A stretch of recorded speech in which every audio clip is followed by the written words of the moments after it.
ওয়ালা তাবাগাজু। হাদিস শরীফের মধ্যে আছে আল্লাহ রাসূল সাল্লাল্লাহু আলাইহি ওয়াসাল্লাম বলেন, তোমরা পরস্পর অন্তরে শত্রুতা ভাব পোষণ করিও না। আল্লাহ নবী সাল্লাল্লাহু আলাইহি ওয়াসাল্লাম বলতেছেন, তোমরা পরস্পর অন্তরের শত্রুতা ভাব পোষণ করিও না। বগজের তারিফ অর্থাৎ সংজ্ঞা পরিচয় কি? বগজ কাহাকে বলে?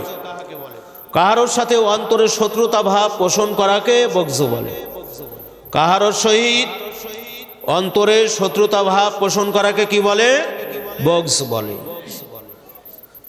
আল্লাহ নবী সাল্লাল্লাহু আলাইহি ওয়াসাল্লাম এই বগজ যাতে অন্তরে না আসে এই জন্য নিষেধ করছেন। আর বগজের পরিচয় হলো কাহারোর সাথে অন্তরের শত্রুতা ভাব পোষণ করাকে কি বলে? বগজ বলে। বগজের হুকুম কি এবং মানুষের সাথে বগজ রাখা কি? মানুষের সাথে বগজ রাখা হারাম। মানুষের সাথে বগজ রাখা কি? হারাম। কিন্তু শরিয়াত বিরোধী লোকদের সাথে এবং যাহারা শরিয়াতের মাসলা গোপন বা পরিবর্তন করিয়া সমাজকে গোমরা করে তাহাদের সাথে বগজ রাখা ওয়াজিব। তাহাদের সাথে বগজ রাখা কি? ওয়াজিব। তা আপনার নিজের কোনো স্বার্থর জন্য, স্বার্থ হাসিল হলো না এই জন্য তার শত্রুতা ভাব পোষণ করে, এটা সাফ হারাম। এটা কি? শরিয়াত বিরোধী, যারা শরিয়াতের বাইরে লোক, তাদের সাথে যেহেতু তারা শরিয়াতের মাসলা কি করছে? গোপন বা পরিবর্তন করেছে। শরিয়াতের মাসলা কি করে? গোপন করে, পরিবর্তন করে। তো এই সমাজকে গোমরা করছে, মানুষের ঈমান ধ্বংস করছে। তো যারা শরিয়াতের সঠিক মাসলা শিক্ষা করে, আমল করে, মহাসত্যের মহাসন্ধান যাদের দিলের ভিতরে আছে, তো যারা মাসলা গোপন করে এদের দেখলে রাগ হবে না? হবে কি হবে না? আল্লাহর দুশমন, রসুলের দুশমন, মুসলমানেরও দুশমন। এই জন্য এই শরিয়াত বিরোধী লোকদের সাথে এবং যারা শরিয়াতের মাসলা গোপন বা পরিবর্তন করে, সমাজকে গোমরা করে, তাদের সাথে মহাব্বত রাখলে কবিরা গুনাহ হবে। কি গুনাহ হবে? কবিরা গুনাহ হবে। যারা মাসলা শর্টকাট করে, মানুষের গোমরার দিকে নিয়ে যায়। আপনার তাসাউফে জিকির দিয়ে বুঝাই দেয়, আছে না? ফরজ মাসলা জিকির, দুরূদ শরীফ ইত্যাদির মাধ্যমে কি করে? বুঝাই দেয়। আমি তারে পেয়ার করলাম, মোহাব্বত করলাম, চুম্বন খালাম, ভালোবাসলাম। ওয়াজিব তরফ করা হয় কিনা? কথা কয় না। ওয়াজিব তরফ করা হয় না। তো আপনার এরা যেহেতু এটা অন্তরের ব্যাপার, কিসের ব্যাপার? অন্তরের ব্যাপার। শত্রুতা ভাবনা তাই বলে তার মাথায় বাড়ি দিতে যাব না, আমার অন্তরে তার প্রতি একটা ঘৃণা থাকবে, ঠিক না? হ্যাঁ, যেহেতু সে মাসলা গোপন বা পরিবর্তনকারী। এখন যদি এই গোমরা তাকে আমি যদি আপনার মহাব্বত করি, ভালোবাসি, তো ওয়াজিব তরফের গুনাহ হয়। নাউজুবিল্লাহ। ঠিক আছে। তো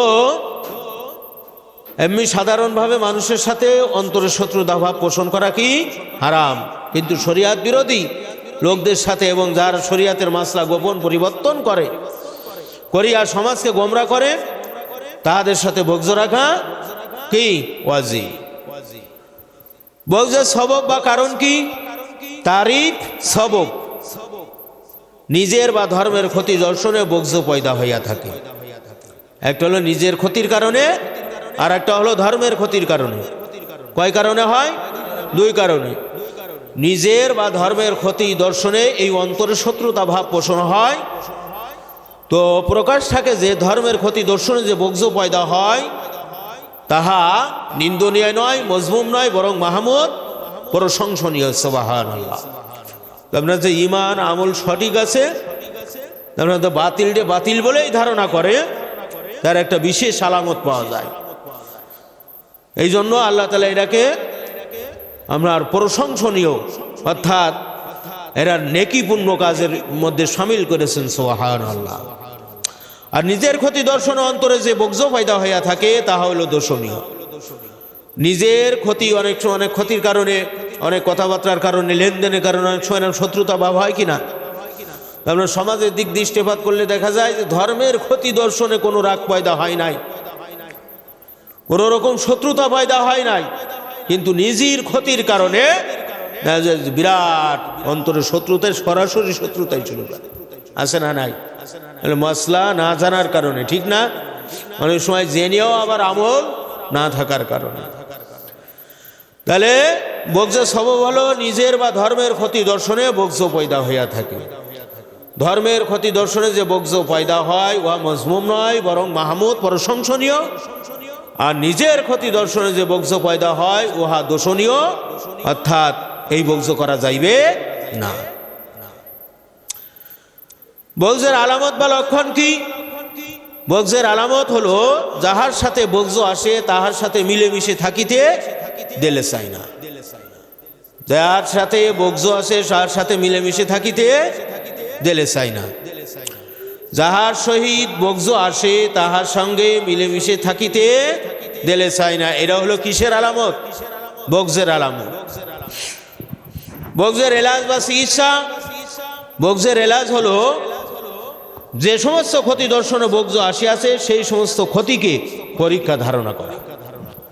যে সমস্ত ক্ষতির কারণে এই বগজ পয়দা হচ্ছে, এই সব ক্ষতিকে আপনার কি ধারণা করা? পরীক্ষা ধারণা করা। কারণ বগজ আসতেছে কয় কয় কারণে, কি কি? নিজের ক্ষতি।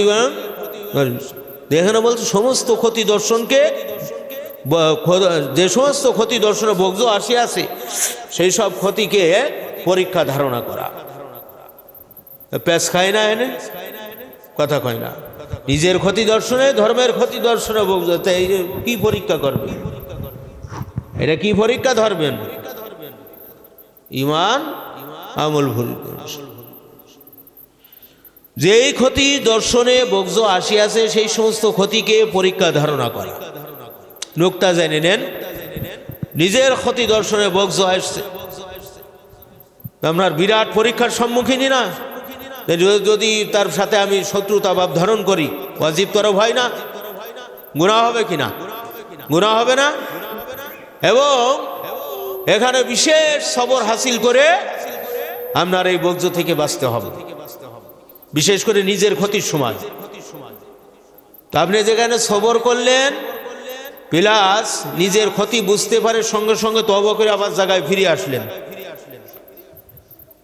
আপনার যেই কোয়েশ্চেন সেই উত্তর আইছে না, সাথে সাথে আপনি এই বিরাট সংকট থেকে আপনার ঈমান আমল হেফাজত করতে পারলেন। এই জন্য এটা পরীক্ষা। সুবহানাল্লাহ।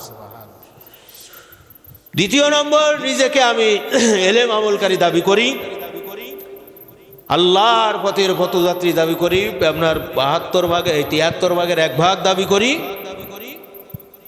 কিন্তু নাকেস ফাসেক, ধর্মবিরোধী লোক, ধর্মের মাসলা কাটছাট করে, তারা আমার আশেপাশে আছে, কিন্তু তাদের সাথে যে বগজ রাখা ওয়াজিব, অর্থাৎ তার যে অন্তরে একটা ঘৃণা থাকবে, এই জিনিসটা আমার মধ্যে নাই। কোনো একটা কারণবশত দেখা গেল যে তার সাথে আপনার এমন মহাব্বত পয়দা হয়েছে, ওদিকে যে আমরা ওয়াজিব তরক হয়ে যাচ্ছে, এই জ্ঞান আমার নাই। তো সঙ্গে সঙ্গে যখন জ্ঞান আইছে, তখন সে চিন্তা হচ্ছে যে আল্লাহ এই ফাসেক দিয়ে নাকেশ দিয়ে হয়তো আমার পরীক্ষা নিতে পারে। কাজেই যতই 20টার পাত্রের মধ্যে মধু থাকুক না কেন, মধু ভালো, কিন্তু পাত্র তো নষ্ট। অন্তরের মধ্যে যে একটা আপনার শত্রুতা, কারণ এই শত্রু তো খালি আমার শত্রু না, কার শত্রু? আল্লাহর শত্রু। কার শত্রু? রসুলের শত্রু, আলেম উলামা হাক্কানি পীর মাশায়েখের শত্রু, মুসলমানের শত্রু, সে আমারও শত্রু, ঠিক না? আমরা দেখা যায় যে তখন এই বিশাল ক্ষতি থেকে বাঁচার জন্য একটা তৌফিক শক্তি আল্লাহ সঙ্গে সঙ্গে বান্দা দান করছেন, এটি বিরাট শুকরিয়া। আর এই পরীক্ষায় উত্তীর্ণ হওয়া মানে পাস হওয়া, এটা আপনার বিরাট সৌভাগ্যের ব্যাপার। সুবহানাল্লাহ। কথা বোঝেননি? আপনার অনেক ক্ষেত্রে অনেকে এগুলো কি করেন না, খেয়াল করে না, এবং এটা আপনার যে বিশেষ গুরুত্বপূর্ণ ফরজ, এই সম্পর্কে আপনার খেয়াল থাকে না। প্রত্যেকটা যখন আপনি যাচাই বাছাই করবেন, আল্লাহর পক্ষ থেকে এলেম গায়েব, গায়েবের এলেম আপনার কালবের ভিতরে আল্লাহ ঢেলে দেবে, সঙ্গে সঙ্গে সেই মহাবিপদ থেকে বাঁচা সম্ভব। কথা বুঝলেন? এলেম কি খালি একেবারে টট্টর করে মুখস্থ করে দেবেন? টট্টর করে মুখস্থ করা কিরকম? উলামায়ে হযরতগণ একটা উপমা দেয়। ছেলে তার পিতাকে বলছে, আব্বা আপনি যা বলবেন আমি শুনবো, কিন্তু মায়ের কোনো কথা আমি শুনবো না। কি বলছে? যে আপনি যা বলবেন আমি সব কিছু কি করব? পালন করব, শুনবো, শ্রবণ করব, পালন করব, কিন্তু আমার মায়ের কোনো কথা আমি শুনবো না। একটা দৃষ্টান্ত উপমা। তা বাপ বলছে, বেটা আমি বলছি তোর মা যা বলে তাই শোন। আমি বলছি তোমার মা যা বলে তাই শোনো। ছেলে আবার বলছে, আব্বা আপনি যা বলবেন আমি শুনবো, কিন্তু মায়ের কোনো কথা আমি শুনবো না। তাহলে কে বাপের কথা শুনছে? কথা কন না। বাপের কথা শুনছে? শোনে নাই। তো বিষয়টা এরকম যে যখন কোনো জিনিস সামনে আসবে সঙ্গে সঙ্গে সেই জিনিসটাকে স্মরণ করে দেয়, এটা আল্লাহর খাস রহমত। এটা ইখলাসুস সাইরের কারণে পয়দা হয়। কথা বুঝতে পারলেন? এটা একমাত্র ইখলাসের সাথে ইসলাহ হওয়ার জন্য সঠিক তওবা সবর তাওয়াক্কুল থাকার কারণে যখন যেই বস্তু সামনে আসবে তখন তার এলেম আল্লাহ দান করে দেবেন, সাথে সাথে তার ফিরা তৌফিক শক্তি আল্লাহ দান। সুবহানাল্লাহ। কথা পরিষ্কার? তাহলে কারোর সাথে অন্তরে শত্রুতা ভাব পোষণ করা কি বলে? বগজ বলে। মানুষের সাথে বগজ রাখা হারাম, কিন্তু শরিয়াত বিরোধী নাকে ফির নাকে জালেম, যাদের কারণে সমাজ মাসলা পরিবর্তন হয়, গোপন করে, এদের পরে বগজ রাখা ওয়াজিব। আলামত হলো যাহার সহিত বগজ আসিয়াছে তার সাথে মিলেমিশে থাকিতে দিলে চাই না। এলাজ বা চিকিৎসা হলো সমস্ত ক্ষতি আল্লাহর পক্ষের পরীক্ষা ধারণা করা। সুবহানাল্লাহ।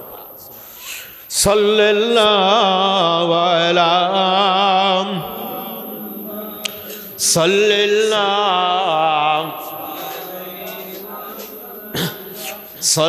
সাল্লাল্লাহু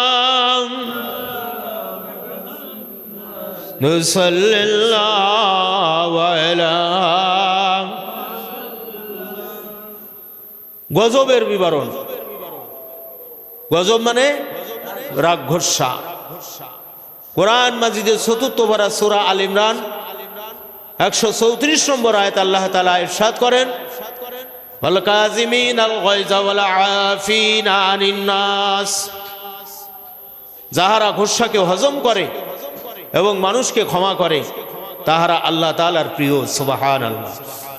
যারা রাগকে হজম করে নিজ গুণে একমাত্র আল্লাহর রাজি খুশি করার জন্য মানুষকে আল্লাহর রাস্তে ক্ষমা করে, রাগ হজম করে। কি করে? রাগকে হজম করে আর মানুষকে ক্ষমা করে দেয় আল্লাহর রাস্তে। আল্লাহ বলছেন তারা হলো আমার প্রিয়। সুবহানাল্লাহ। আল্লাহর প্রিয় পাত্র হওয়ার এক বিশেষ ঔষধ নাই না? রাগ ঘোষা হজম করে দেওয়া আর মানুষকে ক্ষমা করা। প্রতি আদম সন্তান গুনাহগার, ঠিক না? কম বেশি মানুষ হয়ে মানুষকে যদি ক্ষমা করেন আল্লাহ তাআলা বলছেন যে আমি তার প্রিয় হয়ে যাই। ক্ষমা করে দিছি, কিন্তু তার সে যে কাজটা করে মনের থেকে তার থেকে অনেক দূরত্ব বজায় গেছে। না না, খাটিয়ে দিলে ক্ষমা করলে মনের তো দূরত্ব হয় না। এটা আপনার বানোয়াট একটা জিনিস। না না, সেটা আলাদা নুক্তা আছে, আমি ওটা বলবো। হাদিস শরীফে আল্লাহ নবী সাল্লাল্লাহু আলাইহি ওয়াসাল্লাম কিয়ামতের ময়দানে একটা বাণী ভেসে আসবে। কি ভেসে আসবে?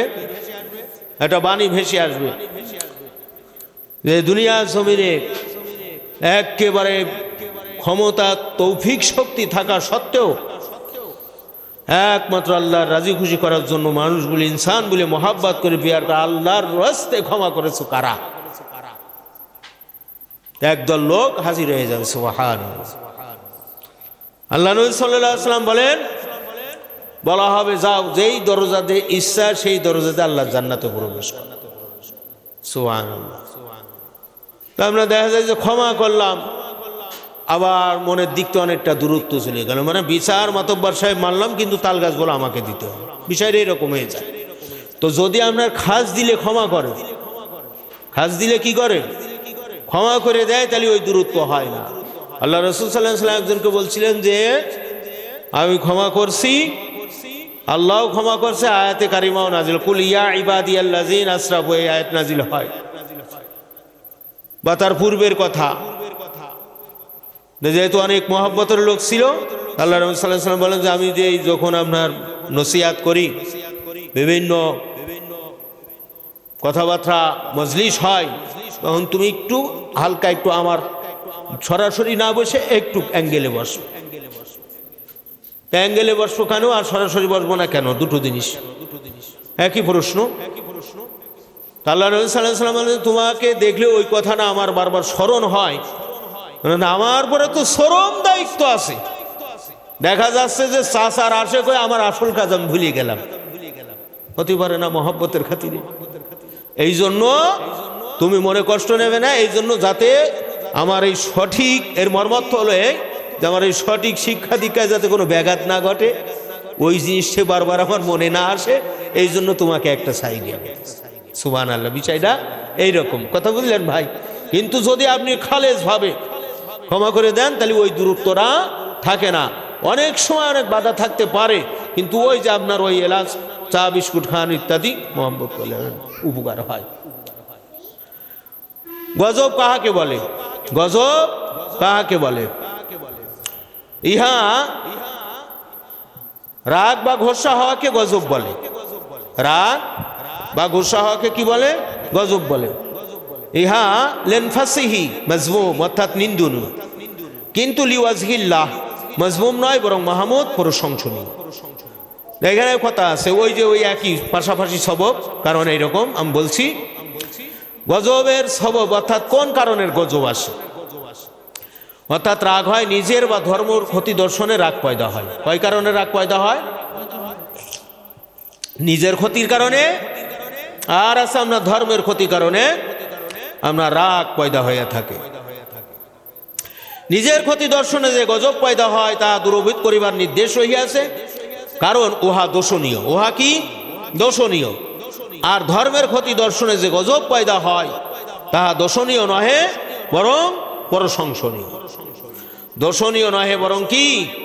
ধর্মের ক্ষতির কারণে রাগ করলে আপনার গুজরায় উঠলে অনেক সময় বাতিল পালাই না, পালাই কি পালাই না। আর নিজের ক্ষতি দর্শনে রাগ করার পরে আপনার সাধারণ এক চড়ের কারণে একটা মূল্য, এইবার জেল, জরিমানা, ভিটে বাটা ছাড়া ইত্যাদি এই তো গেল। আর যিনি ইমানদার হক মুত্তাকি পরেজগার, সে তো এই মহা সুসংবাদের অপেক্ষায় আছে যে কোন দরজাতে ইচ্ছা সেই দরজাতে কি করো, বেহেশতে যাও। আর এনে রাগ করে একটা থাবা মারলেন, রাগ করে তারপরে মামলা দিলেন, রাগ করে তার গীবত করলেন, তো এগুলো কি পালেন? বরং আরো ছানের জ্বালানা এইদিকে আপনার যারা পরকালে পথযাত্রী, এই জন্য আপনার এই ক্ষমা করে দেওয়াই কি উত্তম। গজবের আলামত বা লক্ষণ কি? অগ্নিমূর্তি ধারণ করা। কি করা? অগ্নিমূর্তি ধারণ করা। আপনার বিরাট চোখ মুখ লাল হয়ে যায় না, অসহ্য করা ভাব আসে, তর্জন গর্জন আর একটা বেড়ে যায়, ঠিক না বেঠিক?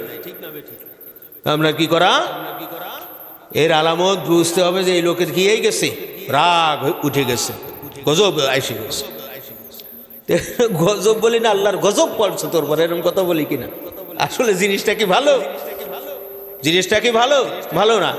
এই গজব,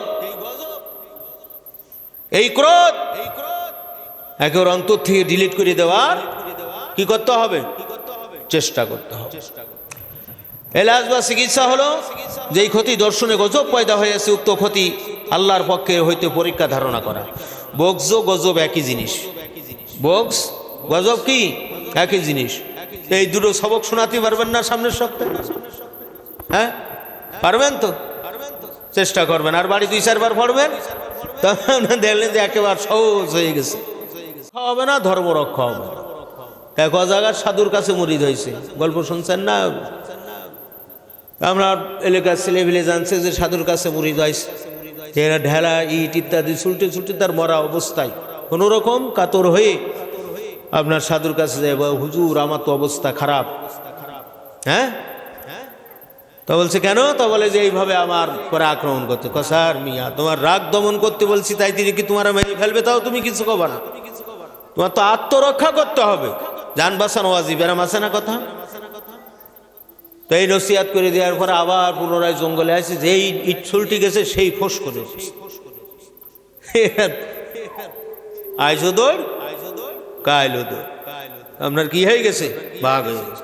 এইটুক রাগ না দেখালে এই তো মারা যেত। এই তো কি তো, তাই তিনি আপনার অনেক সময় দেখা যায় অনেক পীর সাহেব আলেমদেরকে এই রাগ নিরাময় করে সব সমাজ মাটির চাকা বানায় রাখছে, যেমনি মনে বলে সেমনি ঘুরাই। আত্মরক্ষা করা যায়, ধর্ম রক্ষা করা যায়, এই পরিমাণ রাগ রাখা কি ওয়াজিব। আত্মরক্ষা করা যায়, ধর্ম রক্ষা করা যায়, এই পরিমাণ রাগ রাখা ওয়াজিব। এই জন্য বিশেষ সতর্কতা অবলম্বন করা, প্রত্যেকটা জিনিসের তারিফ আসবাব আলামত এলাজ নিজের জীবনের সাথে, শিক্ষার সাথে, আমলের সাথে বাস্তবায়ন করার জন্য চেষ্টা সংগ্রাম। তাহলে যখন যেই কাজটা সামনে আসবে তখন সেই এলেমটা তার কি হবে? ভেসে উঠবে। সেই এলেমটা তখন তার সামনে কি স্মরণ করাই দেবে। এই জ্ঞান, এই আলো তাকে কি করবে? সঠিক পথ দেখাবে। আল ইলমুন নূর, এলেম হলো কি? আলো। তখন এই আলো তাকে পথ দেখাতে কি করবে? সাহায্য করবে। সুবহানাল্লাহ।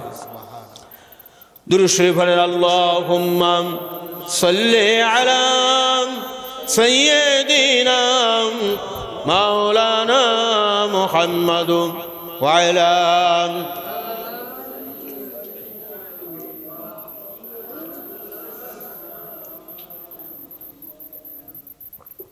আল্লাহুম্মা আমিন। রব্বানা যালামনা আনফুসানা ওয়া ইল্লাম তাগফির লানা ওয়া তারহামনা লানাকুনান্না মিনাল খাসিরিন। সবাই বাপ মার জন্য দোয়া করে, রব্বির রহমহুমা কামা রব্বায়ানি সগীরা। ওহে পরওয়ারদিগার আলম, আমাদের মা বাবার প্রতি এমনভাবে রহম করেন আল্লাহ, যেমনিভাবে আমাদের মা বাবা আমাদের ছোট অবস্থায় অত্যন্ত স্নেহ মহাব্বতের সহিত লালন পালন করেছেন। ওয়াইফু আন্না উগফির লানা ওয়ারহামনা আনতা মাওলানা ফানসুরনা আলাল কওমিল কাফিরিন। রব্বুল আলামিন, বাদে মাগরিব জিকির, আজকার, দোয়া, দুরূদ, তাসবিহ, তাহলিল সবক শোনানো, কিছু সময় আলোচনা করা হলো, দুরূদ শরীফ পাঠ করা হয়েছে, জিকির আজকার করা হলো। সব কিছুর ভুল ত্রুটি মাফ করে পরিপূর্ণ সেইভাবে কবুল আর মঞ্জুর করেন আল্লাহ রব্বুল আলামিনের ভিতরে যত সওয়াবের হাদিয়া দান করে থাকেন, দ্বিগুণ থেকে দ্বিগুণে বাড়িয়ে সর্বপ্রথম হযরত নবী করিম সাল্লাল্লাহু আলাইহি ওয়াসাল্লামের রূহ মুবারক বখশিশ করলেন, আপনি কবুল করিয়া নিন। तमाम अंबिया किराम, तमाम साहबा किराम, चार इमाम, चार तरीकार कामिल, फिर माशाइख बुजुर्गान दिन, মাশরিক থেকে মাগরিব, শিমাল থেকে জুনুব রুইয়ে জমিনে যত মুমিন মুসলমান শাহিত প্রত্যেকে আরো সওয়াবের হাদিয়া বখশিশ করে দিন আল্লাহ, আপনি কবুল করেন। মাশরিক থেকে মাগরিব, শিমাল থেকে জুনুব রুইয়ে জমিনে যত মুমিন মুসলমান শাহিত আছে আল্লাহ প্রত্যেকে আরো পাকে সওয়াবের হাদিয়া বখশিশ করুন, আপনি কবুল করিয়া নিন। রব্বুল আলামিন, আমরা যারা হাত তুলেছি মাবুদ, আমাদের পিতা মাতা, ভাই বোন, দাদা দাদি, নানা নানি, চাচা চাচি, আত্মীয় স্বজন, শ্বশুর শাশুড়ি, সন্তান সন্ততি, কচি কাঁচা মাসুম বাচ্চা, হকদার দাবিদার, প্রতিবেশী, দিনী ভাই, বন্ধু বান্ধব, অবস্থাত মুরব্বী, ছাত্র, মুরিদান, খলিফা, যেই যেখানে গহীন কবরবাসী হয়ে গেছে আল্লাহ, প্রত্যেক কবরবাসী দুনিয়া জীবনের তামাম অপরাধ আপনি মাফ করিয়া দিন। রব্বুল আলামিন, খাস করে প্রত্যেক কবরবাসীর কবরকে আপনি জান্নাতের বাগিচা বানাইয়া দিন, সংকীর্ণ কবরকে প্রশস্ত করিয়া দিন, অন্ধকার কবরে নূরে নূরান্বিত করিয়া দিন। রব্বুল আলামিন, খাস করে মামুন ভাই তার আব্বার জন্য দোয়া চেয়েছে আল্লাহ, তার জীবনের গুনাহগাতা আল্লাহ আপনি মাফ করিয়া দিন, তার কবরকে আপনি বেহেশতের বাগিচায় পরিণত করিয়া দিন, সংকীর্ণ কবরকে আল্লাহ প্রশস্ত করেন, অন্ধকার কবরে নূরে নূরান্বিত করিয়া দেন। কিয়ামতের মহাময়দানে কঠিন বিপদের দিন, মুসিবতের কালে ডান হাতে আমল নামা নিয়ে হাসতে হাসতে জান্নাতে যাওয়ার তৌফিক দান করে। রব্বুল আলামিন, আমরা গুনাহগার, আপনি হলেন গফফার, গুনার বোঝা মাথায় নিয়ে আপনার শাহী দরবারে দুইখানা হাত তুলেছি আল্লাহ, কবিরা সগিরা জাহিরি বাতিনি জানা অজানা শিরকি বেদাত সর্বপ্রকার গুনাহগাতা মাফ করে আপনার প্রিয় মাহবুব বান্দা হিসাবে কবুল করিয়া নিন। জীবনের বাকি দিনগুলি আপনার হুকুম আপনার হাবিবের নুরানি তরিকায় কবুল আর মঞ্জুর করেন আল্লাহ। দুনিয়ার জীবনের তামাম বালা মুসিবত বিপদ আপদ অভাব অনটন রোগ শোক থেকে আল্লাহ আপনি আমাদের প্রত্যেককে রেহাই মুক্তি দান করেন। আয় রোজগারের সচ্ছলতা দান করেন। হালাল রুজির মাধ্যমে জীবিকার ফয়সলা করিয়া দিন আল্লাহ। অনেক ভাইরা অসুস্থ আছে, শিফায়ে কুল্লে কামেলা আজলা হায়াতে তৈয়িবা নসিব করেন আল্লাহ রব্বুল আলামিন। কিতাব দ্বারাই পূর্ণাঙ্গ দিনের জরুরি ইলম শিক্ষা আমলে তৌফিক দান করেন আল্লাহ। রূহানি বন্দেগি জিসমানি বন্দেগি মালি বন্দেগি আল্লাহ আপনার মহাব্বত আপনার হাবিবের মহাব্বত দিনের মহাব্বতে সঠিকভাবে করার তৌফিক শক্তি আল্লাহ দান করেন আল্লাহ। বকিলি রিপু থেকে হেফাজত করেন আল্লাহ। রিয়া কিনা বুগজ থেকে হেফাজত করবেন আল্লাহ। আল্লাহ একমাত্র আপনার রাজি খুশি করার জন্য সব কিছু করার তৌফিক দান করেন আল্লাহ রব্বুল আলামিন। পূর্ণাঙ্গ দিনের বিশ্ববিধান কবুল আর মঞ্জুর করেন আল্লাহ। ইলমে কলব ইলমে তাসাউফের বিশ্ববিধান কবুল আর মঞ্জুর করেন আল্লাহ। জামানার হায়াদিন রাসূলের হায়াতকে আল্লাহ আপনি দারাজ করিয়া দেন। রোগ শোক বালা মুসিবত থেকে রেহাই মুক্তি দান করেন আল্লাহ। মির্জাপুর দরবার শরীফ কিয়ামত পর্যন্ত কবুল করেন আল্লাহ। জামানার হায়াদিন রাসূলের নেক হায়াত দারাজ করি ইয়া আল্লাহ। দ্বীনের ইন্তজাম দেওয়ার তৌফিক শক্তি দান করেন আল্লাহ। ফাসিকের ফুজ্জারি মুনাফিকের মুনাফিকি দুশমনের দুশমনি হিংসুকের হিংসা থেকে আল্লাহ আপনি আমাদের প্রত্যেককে রেহাই মুক্তি দান করেন। আমাদের পিতামাতা উভয় উভয়ের একজন দ্বারা দুনিয়ার পরে জীবিত আছে আল্লাহ, তাদেরকে সুস্থ হিসাবে কবুল আর মঞ্জুর করেন। হে আল্লাহ তাদের হক হুকুমাত আদায় করার তৌফিক দান করেন। এই মাহফিল জারি কায়েমের জন্য অর্থ দিয়ে বুদ্ধি দিয়ে শ্রম দিয়ে বিভিন্নভাবে সাহায্য সহযোগিতা যারা করেছে করে হে আল্লাহ প্রত্যেক কর্মচারী খাদেম দিনী ভাই আল্লাহ প্রত্যেকের নেকার মকসুদকে আপনি পুরা করেন আল্লাহ। কিয়ামতের মহা ময়দানে কঠিন বিপদের দিন নাজাতের জরিয়া হিসেবে কবুল করেন আল্লাহ। ইয়া আল্লাহ খাস করে ইমানে আমলে সালাত তৌফিক দান করেন রব্বুল আলামিন। খাস করে আমাদের প্রত্যেকের মনের নেকার মকসুদকে আপনি পুরা করিয়া দেন। যে কথা বললে যে পথে চললে যে কাজ করলে আপনি রাজি খুশি হয়ে যান সে কাজ করার সে পথে চলার সে কথা বলার তৌফিক আপনি দান করেন আল্লাহ রব্বুল আলামিন। খাস করে দয়ার নবী মায়ার নবী রাহমাতাল লিল আলামিনের ওসিলায় দোয়া কবুল আর মঞ্জুর করেন আল্লাহ। কিয়ামতের মহাময়দানে কঠিন বিপদের দিন মুসিবতের কালে এই মুনাজাতকে আমাদের প্রত্যেকের জন্য নাজাতের জরিয়া হিসেবে কবুল করিয়া নিন। ওয়া সাল্লাল্লাহু তাআলা আলা খায়রি খালকি ওয়া নূরি আরশি সাইয়্যিদিনা মুহাম্মাদি ওয়া আলিহি ওয়া আসহাবিহি আজমাইন ওয়া জাল আখিরি কালামিনা ইনদাল মাউত লা ইলাহা ইল্লাল্লাহু মুহাম্মাদুর রাসূলুল্লাহ সাল্লাল্লাহু আলাইহি ওয়া সাল্লাম।